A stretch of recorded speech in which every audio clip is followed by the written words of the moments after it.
la nuit où mes parents m'ont dit que c'était trop risqué, après que je leur ai demandé 70 000 € pour lancer mon entreprise technologique, fut le moment précis où quelque chose en moi s'est fissuré.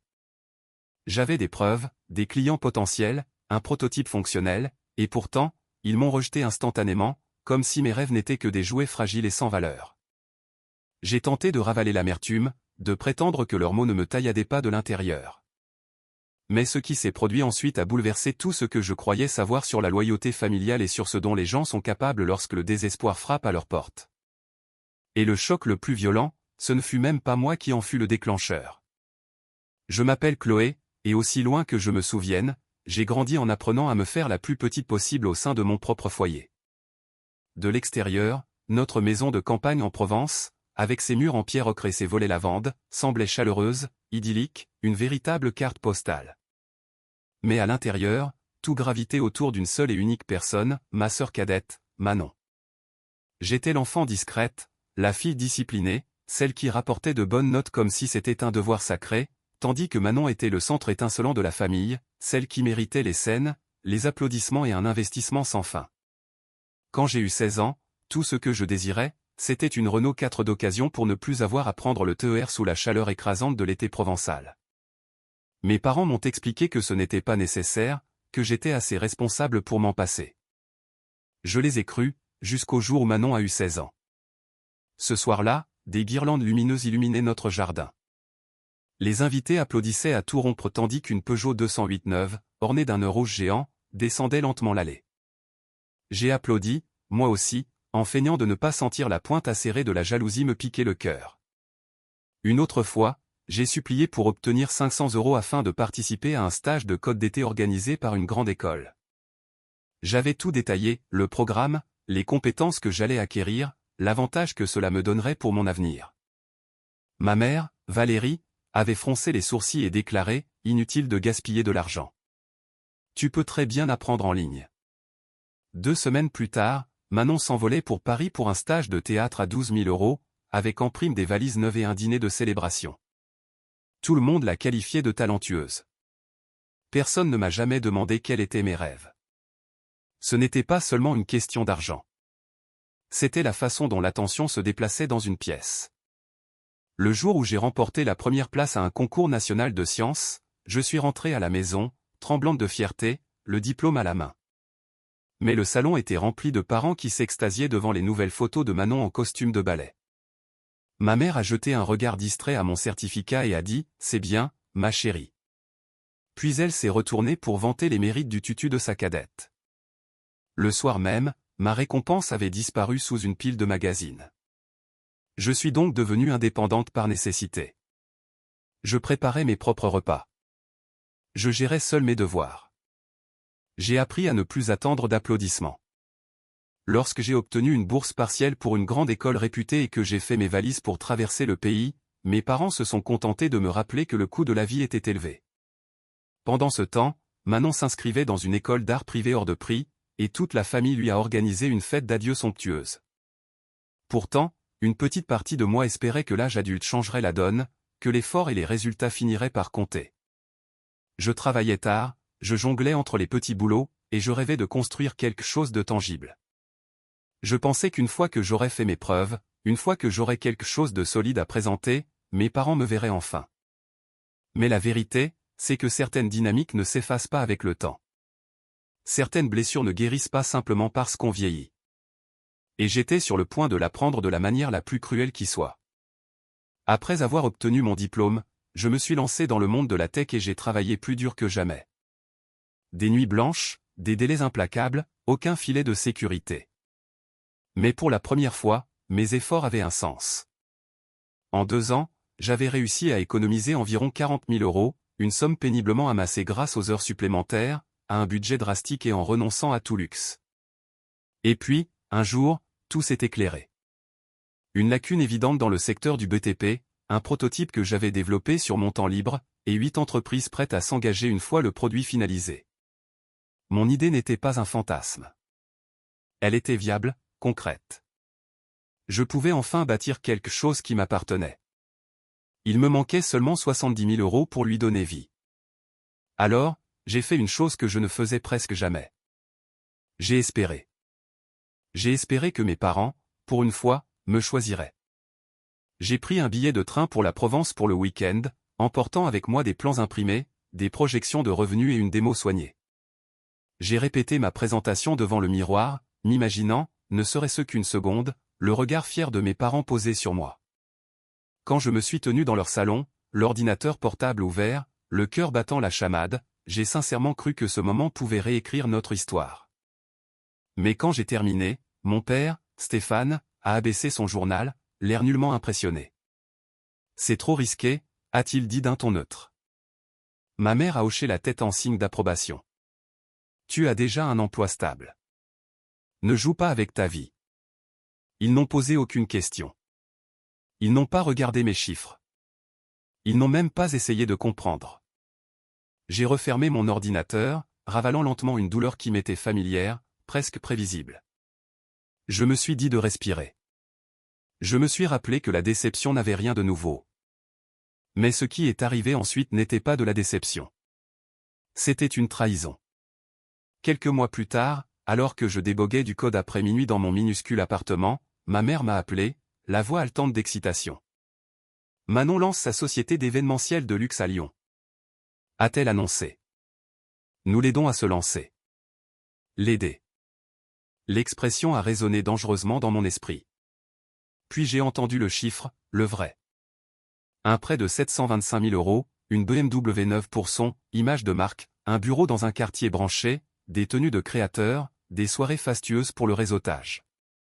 Tout ce qui était, trop risqué, pour moi était soudainement un investissement qui en valait la peine pour elle. Je suis resté longtemps à fixer le mur après cet appel, la poitrine serrée, la vue brouillée. Je n'étais pas naïve. Je savais que Manon avait toujours été la favorite, mais ce n'était plus du favoritisme. C'était une décision qui me signifiait, sans la moindre hésitation, la place exacte que j'occupais dans ma propre famille. Et dans cet appartement silencieux, éclairé uniquement par la lueur de mon écran d'ordinateur, quelque chose a basculé en moi. Pas encore de la colère. Juste de la clarté, nette, froide, indéniable. Si je voulais un avenir, je devrais le construire seul. Car pour la première fois de ma vie, je comprenais une chose douloureusement simple, je pouvais passer des années à faire mes preuves, il la choisirait toujours, elle. Une fois que j'ai accepté d'être seul, j'ai pris la décision la plus difficile de ma vie. J'ai hypothéqué mon petit appartement dans une petite ville du Val-de-Loire et j'ai combiné ce prêt avec les 40 000 € que j'avais économisés. C'était terrifiant de signer des papiers qui liaient tout mon avenir à une idée fragile et à un compte en banque vide. Mais la peur me semblait plus saine que la déception. Au moins, la peur m'appartenait. J'ai loué un bureau minuscule dans un vieil immeuble industriel en périphérie. La peinture s'écaillait des murs, le plafond fuyait quand il pleuvait, et le chauffage cliquetait comme s'il vivait son dernier hiver. Mais pour moi, c'était le début de quelque chose de réel. J'ai engagé Léo, un jeune diplômé à l'instinct vif, et Marine, qui gérait les clients et la logistique avec une chaleur et une détermination sans faille. Tous les trois, nous nous sommes assis autour d'une table cabossée trouvée dans un dépôt-vente, à élaborer des fonctionnalités, dessiner des maquettes et démarcher des clients potentiels. Et puis la réalité nous a frappés de plein fouet. Les premiers mois ont failli nous anéantir. Nous travaillions 18 heures par jour. Nous mangions des sandwichs jambon beurre et des soupes instantanées.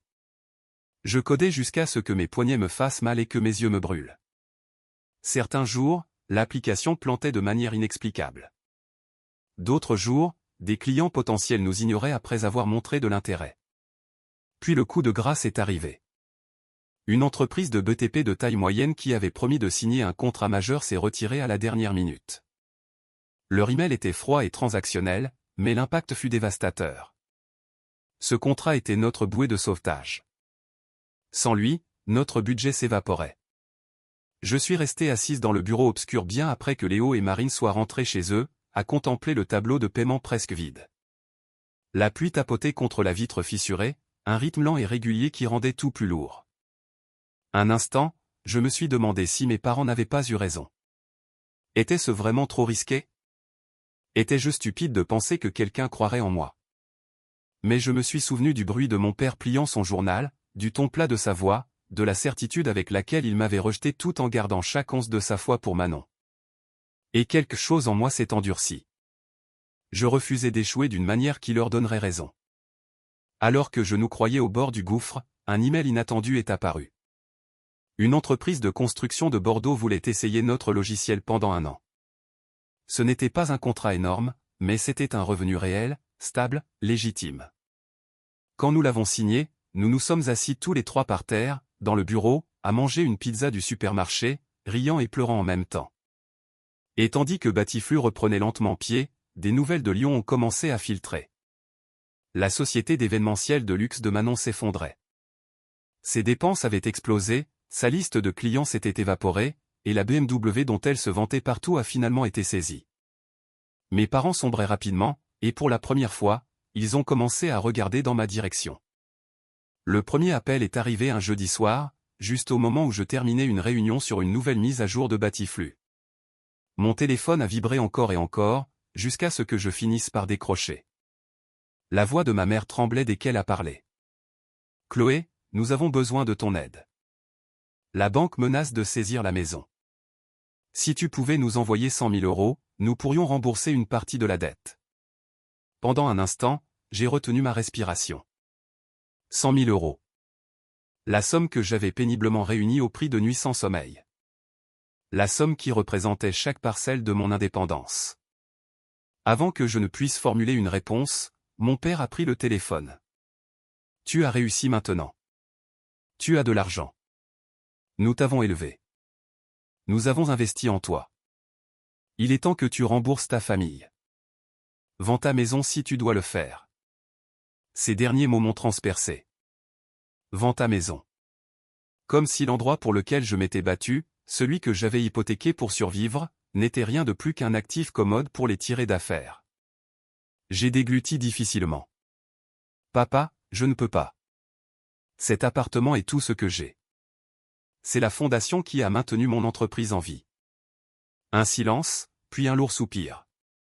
Alors, tu te choisis toi-même plutôt que ta famille. Quelque chose en moi a cédé, non pas sous le coup de la colère, mais de la lucidité.